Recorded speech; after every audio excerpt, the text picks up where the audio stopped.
रात के 9 बजे पति ऑफिस से घर आया। पत्नी ने आते ही उससे लड़ना शुरू कर दिया क्योंकि वह उसे पसंद नहीं करती थी। पति ने कहा, मुझे खाना तो दे दो, बहुत भूख लगी है। पत्नी बोली, खुद जाकर खा लो, मुझे नींद आ रही है। पति चुपचाप सुनता रहा और पत्नी पूरी रात उससे लड़ती रही। जब सुबह हुई तो पति ने कहा, मुझे नाश्ता तो दे दो। पत्नी ने गुस्से में कहा, मैं तुझसे तंग आ गई हूँ, भगवान करे तू मर जाए। पति कुछ नहीं बोला और चुपचाप ऑफिस चला गया।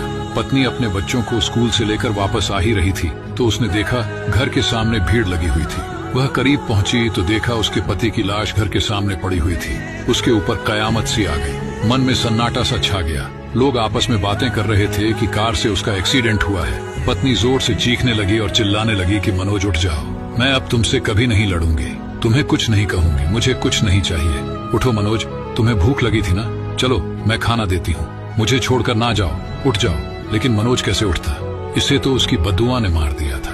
मनोज के जाने के बाद पत्नी को दुनिया के रंग नजर आने लगे, रिश्ते बदलते दिखने लगे, उसके अपने उससे मुंह मोड़ने लगे, दुनिया के लोग उसे गंदी नजरों से देखने लगे। फिर कुछ दिनों में उसे उसका घर भी छीन लिया गया। जो हिस्सा उसका बनता था ससुराल वालों ने उसे दे दिया। पति के मरने के बाद उसे एहसास हुआ कि पति जैसा भी हो, चाहे पसंद का हो या नापसंद का, लेकिन औरत के सर का ताज होता है। अगर सहमत है तो कमेंट में यस जरूर लिखें।